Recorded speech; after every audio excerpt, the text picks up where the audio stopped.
Hi, my name is Alan Redman, and I'm one of the co-founders here at Streamline Landlord Service. Owning and managing rental properties can come with its share of challenges. There's a lot to keep organized, there are maintenance requests to handle, and it would be really nice if rent collection could be done automatically. We created Streamline Landlord Service specifically to make all these things easier for both you and your tenants. In this video, I want to take you on a quick walkthrough and show you how to get started on our platform. Later, we'll discuss how to handle maintenance requests, and after that, we'll talk about setting up automatic rent collection. Welcome to Streamline Landlord Service. Let me show you around. Hey everyone. Okay, let's get started with this demo. The first thing we're going to do is register a new account, and then we're going to add a property, a tenant, and create a rental agreement, so a lease between the tenant and the property itself. Now I've created 2 demonstration email accounts to help with this, just so you can see the emails that are being sent to the landlord and the tenant. So I have sls.landlord.01@protonmail.com and then sls.tenant.01@protonmail.com. This is just so you can see the emails that get sent to either the landlord or the tenant. So I'm here on the home screen. This is at www.streamlineLS.com, and to register for an account, you can just click the register button here. This is the login page. Once we're at the login page, let's click register as a new user. And we're going to enter in the email address, so sls.landlord.01@protonmail.com. Create a password. And then click the register using email button. There are 2 different types of users right now. We have landlords and tenants. You're going to be a landlord. Well, likely you'll be a landlord. So I'm going to leave it at that. Change it to my current province and click create my account. I'll just not worry about that. So an email gets sent to sls.landlord.01@protonmail.com. So we'll come in here. Here's the email. You can load the images if you want, which shows this. And then you can see there's our documentation link, so you can see all the documentation for the site. But for right now, we'll just confirm my account. It says thank you for confirming. I'll just close this tab, delete this email, and go back to the original tab I was on. So we'll go to login. Now I'm going to log in as sls.landlord.01@protonmail.com. Click sign in. And now we're logged into the platform. So as you can see, there are 3 things that need to be done to get started. We need to create a property, create a tenant, then create a rental agreement, which is just a lease between a tenant and a property.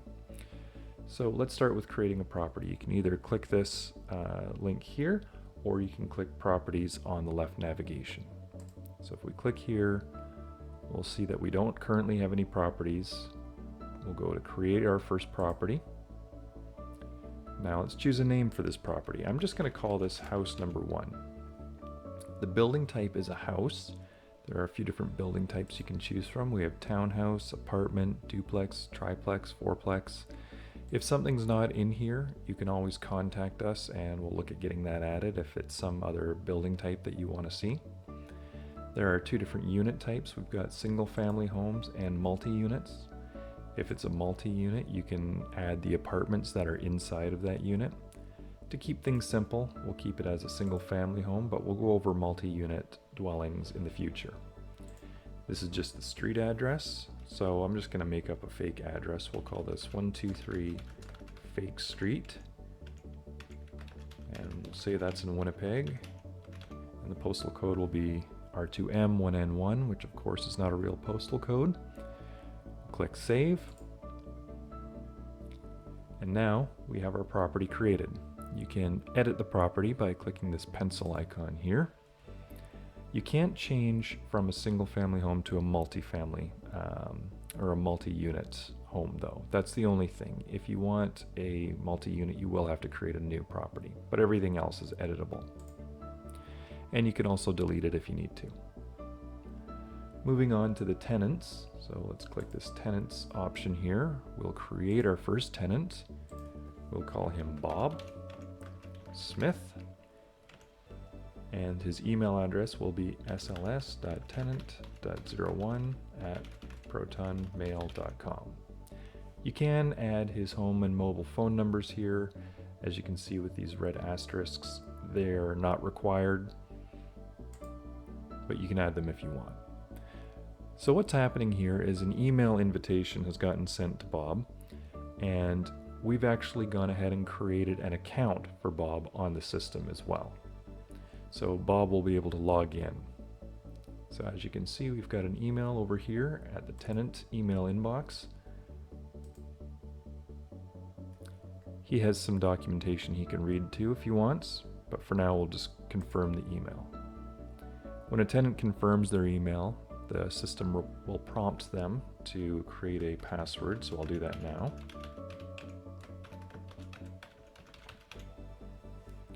We'll set the password.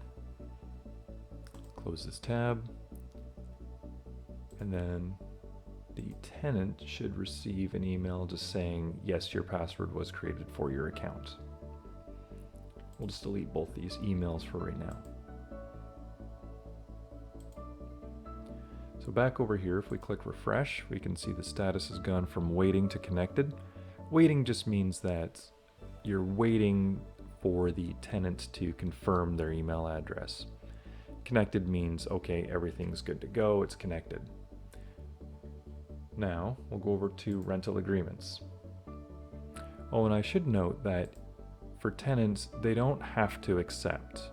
So you can use the whole system. Your tenant never has to actually accept and create an account here if they don't want to, right? So they're not obligated to use the platform.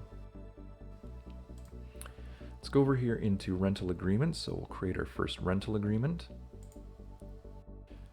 So here you can choose the property. I only have one, but we'll choose house number 1. I can assign tenants, Bob Smith. You can add more tenants. Let's say you have 2 people leasing, but for now, we'll just say it's Bob. We'll say his monthly rent is $1,000. His damage deposit will be $500. Pet deposit, $250. We'll set his rental status to active. Rental type will be yearly, so not month to month, but we'll say he's got a yearly lease. And we'll just say his start date was July 1st, and then it'll end on June 30th of next year. And we click save. Now, the rental agreement has been created. You can, like everything else, edit that if you need to. You can change the monthly rent or whatever. Click close. In this page here is the rental documents. So you can upload different documents that pertain to the lease, and you can share those with your tenant. I'm going to go over that in more detail in a future video. But that wraps up everything for getting started on our platform. So again, just to reiterate, what we've done is we've created a property, we've created a tenant, and then we've assigned that tenant to the property for a specific part of time, and that creates a rental agreement. Thank you very much, and I'll see you in the next demo.